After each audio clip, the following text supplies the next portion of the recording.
진료실에서 자주 있는 일이 있습니다. 어머니 혹은 아버지를 모시고 온 자녀분이 상담을 마치고 나서 이렇게 말씀하십니다.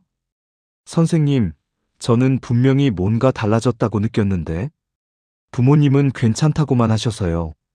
그 말이 맞습니다. 본인은 괜찮다고 합니다. 실제로 본인 입장에서는 괜찮게 느껴지기도 합니다. 그런데 매일 곁에서 지켜보는 가족은 설명하기 어렵지만 뭔가 달라졌다는 걸 압니다. 이 느낌 무시하시면 안 됩니다. 오늘 이 영상은 치매를 겪고 있는 본인의 이야기가 아닙니다. 그 변화를 가장 먼저 감지하는 가족의 이야기입니다. 혹시 지금 이 영상을 보고 계신 분 중에 부모님이 혹은 배우자가 예전과 조금 달라진 것 같다는 느낌을 받고 계신 분이 있다면 이 영상 끝까지 봐주시기 바랍니다. 그 느낌이 왜 중요한지, 그리고 그 다음에 무엇을 해야 하는지 오늘 차근차근 말씀드리겠습니다. 그렇다면 왜 본인은 모를까요? 왜 매일 함께 사는 가족은 느끼는데 정작 본인은 나는 괜찮다고 할까요? 여기에는 이유가 있습니다. 사람은 자기 자신을 판단할 때 항상 자기 자신을 기준으로 삼습니다. 오늘의 나를 어제의 나와 비교하는 거죠. 그런데 변화가 아주 천천히 조금씩 일어날 때는 그 기준 자체가 함께 움직입니다. 눈금이 조금씩 바뀌고 있는데 그 눈금으로 자신을 재고 있으니 변화가 보이지 않는 겁니다. 마치 매일 보는 가족의 얼굴은 늙어가는 게 잘 안 보이지만 오랜만에 만난 친척은 한눈에 알아채는 것처럼요. 가까울수록 오래 볼수록 변화는 오히려 잘 안 보입니다. 본인이 괜찮다고 말하는 건 거짓말이 아닙니다. 정말로 그렇게 느끼고 있는 겁니다. 그래서 가족의 시선이 중요합니다. 가족은 바깥에서 보는 사람입니다. 본인의 기준이 아닌 원래 그 사람이 어땠는지를 기억하는 사람입니다. 그 기억이 지금 가장 정확한 기준이 됩니다. 그렇다면 가족은 구체적으로 어떤 변화를 먼저 알아차릴까요? 거창한 변화가 아닙니다. 처음에는 아주 작은 것들입니다. 첫 번째는 같은 말을 반복하는 것입니다. 조금 전에 했던 이야기를 마치 처음 하는 것처럼 다시 합니다. 한 번이면 그냥 넘기는데 하루에 2번, 3번 반복되면 가족은 슬슬 느끼기 시작합니다. 두 번째는 약속을 자주 잊는 것입니다. 분명히 같이 정한 날짜인데 그런 약속했었나라고 합니다. 중요한 약속도 아닌 일상적인 것들을 잊기 시작할 때 가족은 단순한 깜빡임과는 다르다는 걸 감지합니다. 세 번째는 물건 위치를 혼동하는 것입니다. 늘 놓던 자리에 두지 않거나 다른 곳에 두고 찾지 못합니다. 한두 번은 누구나 있는 일이지만 빈도가 늘어날 때 가족은 주목하게 됩니다. 여기서 한 가지 꼭 말씀드리고 싶은 게 있습니다. 이 3가지 신호가 보인다고 해서 바로 치매는 아닙니다. 2단계는 경도인지 장애일 수 있고 혹은 수면 부족이나 스트레스로 인한 일시적인 변화일 수도 있습니다. 중요한 건 진단이 아니라 변화를 알아차리는 것입니다. 가족이 뭔가 다르다고 느끼기 시작하는 바로 이 순간이 가장 중요한 시작점입니다. 그런데 사실 행동 변화보다 더 먼저 나타나는 게 있습니다. 많은 분들이 치매 초기 하면 기억력 저하를 가장 먼저 떠올리십니다. 그런데 임상에서 보면 기억보다 먼저 달라지는 게 있습니다. 바로 태도입니다. 첫 번째는 짜증이 늘어나는 것입니다. 특별한 이유 없이 예민해지고 날이 서 있습니다. 원래 온화하던 분이 작은 일에도 반응이 커집니다. 가족 입장에서는 요즘 왜 저러지라는 생각이 드는 순간입니다. 두 번째는 의욕이 줄어드는 것입니다. 좋아하던 취미를 안 하게 됩니다. 즐겨보던 프로그램에 흥미를 잃습니다. 외출을 꺼리고 사람 만나는 걸 피하기 시작합니다. 무기력해 보이는데 본인은 그냥 귀찮아서라고 말합니다. 세 번째는 판단을 회피하는 것입니다. 예전에는 스스로 결정하던 것들을 자꾸 미루거나 다른 사람에게 넘깁니다. 뭔가를 선택해야 하는 상황에서 유독 불편해하거나 짜증을 냅니다. 이 세 가지는 사실 뇌의 전두엽 기능이 조금씩 영향을 받을 때 가장 먼저 나타나는 변화들입니다. 기억을 담당하는 해마보다 감정과 판단을 조율하는 전두엽이 더 일찍 신호를 보내는 경우가 많습니다. 그래서 가족이 느끼는 성격이 변한 것 같다는 느낌은 단순한 기분 문제가 아닐 수 있습니다. 그 느낌 흘려보내지 마십시오. 본인은 괜찮다고 합니다. 그런데 가족은 압니다. 왜 가족의 느낌은 믿을 수 있는 걸까요? 그냥 예민하게 구는 거 아닌가요? 너무 걱정이 많은 거 아닌가요? 그렇게 생각하실 수 있습니다. 그런데 가족의 느낌에는 근거가 있습니다. 가족은 그 사람이 수년 혹은 수십 년을 함께 살아온 사람입니다. 그 사람이 밥을 먹는 속도, 대화할 때 눈을 마주치는 방식, 웃을 때 나오는 표정의 타이밍, 전화를 끊기 전에 늘 하던 말버릇까지 말로 설명하기는 어렵지만 몸으로 기억하고 있습니다. 심리학에서는 이것을 기준선 인식이라고 합니다. 쉽게 말하면 그 사람의 원래 상태를 가장 정확하게 알고 있는 사람이 바로 가족이라는 뜻입니다. 의사는 진료실에서 짧은 시간 안에 검사와 문진으로 판단합니다. 하지만 가족은 다릅니다.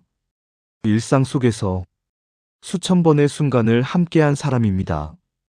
대화의 온도가 달라진 것, 반응이 조금 느려진 것, 예전엔 웃던 자리에서 웃지 않는 것, 이런 변화는 검사지에 잡히기 전에 가족의 감각에 먼저 잡힙니다.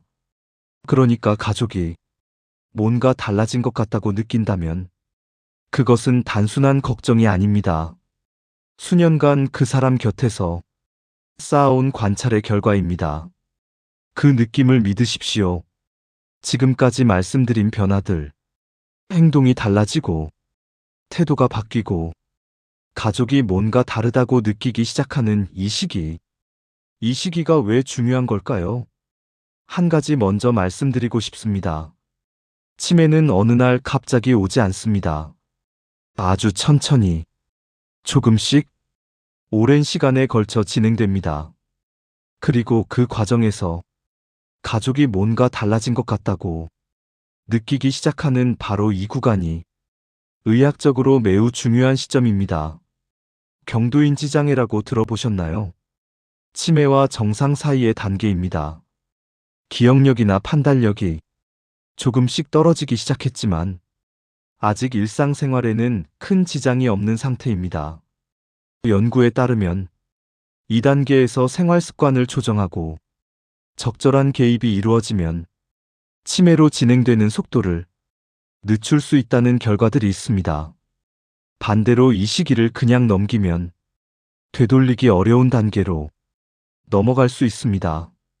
지금 이 순간이 가장 효과적으로 개입할 수 있는 시점입니다. 무섭다고 외면하거나 설마하며 미루는 것이 가장 위험한 선택일 수 있습니다.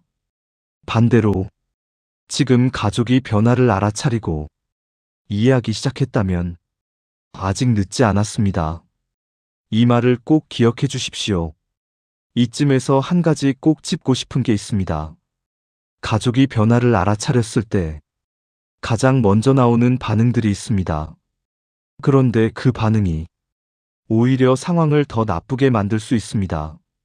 어떤 반응이냐면요. 왜 또 그래? 방금 했던 말 또 안 해? 그것도 기억 못 해? 혹은 정신 좀 차려. 나이 탓하지 마. 의지 문제 아니야? 그리고 이런 말도 있습니다. 옆집 어르신은 나이가 더 많아도 멀쩡하던데? 이런 반응들 이해가 안 되는 건 아닙니다. 답답하고 걱정되기 때문에 나오는 말들입니다. 그런데 이 말들이 당사자에게 어떻게 전달되는지 아십니까? 뇌는 스트레스에 매우 민감합니다. 비난과 비교를 반복적으로 경험하면 뇌는 더 많은 스트레스 호르몬을 분비합니다. 코르티솔이라고 하는 이 호르몬이 장기적으로 높은 수준으로 유지되면 기억과 판단을 담당하는 뇌 영역에 직접적인 영향을 줍니다. 쉽게 말하면 왜 또 그래라는 말 한마디가 증상을 더 빠르게 악화시킬 수 있다는 겁니다. 당사자는 이미 알고 있습니다. 자신이 예전과 달라졌다는 걸 어렴풋이 느끼고 있습니다. 거기에 비난까지 더해지면 위축되고 입을 닫고 더 빠르게 안으로 숨어버립니다. 가족의 말 한마디가 약이 될 수도 있고 독이 될 수도 있습니다. 그렇다면 가족은 지금 무엇을 해야 할까요? 세 가지를 말씀드리겠습니다. 이 중 하나만 해도 지금과는 달라집니다. 첫 번째는 함께 병원 상담을 고려하는 것입니다. 가장 중요한 이야기를 먼저 드리는 겁니다. 아직 그 정도는 아닌 것 같은데 병원 얘기 꺼내면 상처받지 않을까? 이런 마음 충분히 이해합니다. 그런데 병원은 이미 나빠진 다음에 가는 곳이 아닙니다. 변화가 느껴지기 시작했을 때 전문가와 함께 현재 상태를 확인하는 것. 그게 가장 현명한 시작입니다. 혼자 결정하기 어려우시면 나도 같이 가볼게라는 말 한마디로 충분합니다. 두 번째는 기록하는 것입니다. 언제, 어떤 상황에서 어떤 변화가 있었는지 짧게라도 메모해 두십시오. 또 같은 말을 했다가 아니라 오늘 저녁 식사 중에 아침에 했던 이야기를 다시 했다처럼 구체적으로 적어두는 겁니다. 이 기록이 나중에 진료실에서 가장 정확한 정보가 됩니다. 세 번째는 대화 방식을 바꾸는 것입니다. 질문을 줄이십시오. 왜 그랬어? 그거 기억 안 나? 이런 확인형 질문은 당사자를 위축시킵니다. 대신 함께하는 말을 쓰십시오. 우리 같이 해보자. 내가 옆에 있을게.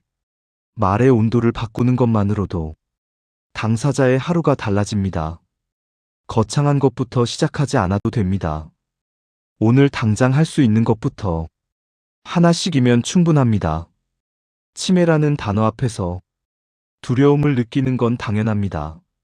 모르는 척하고 싶은 마음도 이해합니다. 설마 우리 부모님이 아직은 아니겠지. 그 마음이 나쁜 게 아닙니다. 사랑하기 때문에 나오는 마음입니다. 그런데 오늘 이 영상을 끝까지 보신 분이라면 한 가지는 알고 계실 겁니다. 가족이 느끼기 시작한 그 변화가 이미 중요한 신호라는 것을요. 그리고 그 신호를 지금 알아차렸다는 것 자체가 이미 늦지 않았다는 증거입니다. 치매가 무서운 이유는 병 자체만이 아닙니다. 아무도 몰랐다는 것, 아무도 준비하지 못했다는 것, 그게 더 무섭습니다. 반대로 생각해 보십시오. 가족 중 누군가가 변화를 알아차리고 이해하려고 하고 준비하기 시작한다면 그 가정은 이미 다릅니다. 두려움은 모를 때 커집니다. 알기 시작하면 두려움은 조금씩 작아집니다. 완벽하게 막을 수는 없어도 함께 준비할 수는 있습니다. 혼자 감당하는 노년이 아니라 가족이 함께 이해하는 노년. 그게 준비된 노년의 의미입니다. 오늘 이 영상을 보신 것만으로도 이미 그 시작을 하신 겁니다. 오늘 함께 나눈 이야기를 짧게 정리해 드리겠습니다. 치매 초기의 변화는 기억력 저하보다 태도와 감정이 먼저 달라집니다. 그리고 그 변화를 가장 먼저 알아차리는 사람은 본인이 아니라 가족입니다. 가족의 느낌은 단순한 걱정이 아닙니다. 수년간 그 사람 곁에서 쌓아온 관찰의 결과입니다. 그 느낌을 믿고 지금 할 수 있는 것부터 하나씩 시작하시면 됩니다. 치매 초기의 이야기는 혼자만의 이야기가 아닙니다. 가족 모두의 이야기입니다. 다음 편에서는 이런 이야기를 드릴 겁니다. 말을 안 하면 뇌에서 줄어드는 기능이 있습니다. 대화가 줄어드는 것이 단순히 관계의 문제가 아니라 뇌 구조 자체에 영향을 준다는 내용입니다. 주변에 말수가 줄어든 분이 계신다면 다음 편도 꼭 봐주시기 바랍니다. 마지막으로 한 말씀만 드리겠습니다. 이런 이야기들이 도움이 되셨다면 구독으로 함께 해주셔도 좋겠습니다. 이 치매 시리즈는 앞으로도 계속 이어집니다. 거창한 정보가 아니라 일상 속에서 실제로 필요한 이야기들을 천천히 함께 나눠가겠습니다. 오늘도 끝까지 봐주셔서 감사합니다.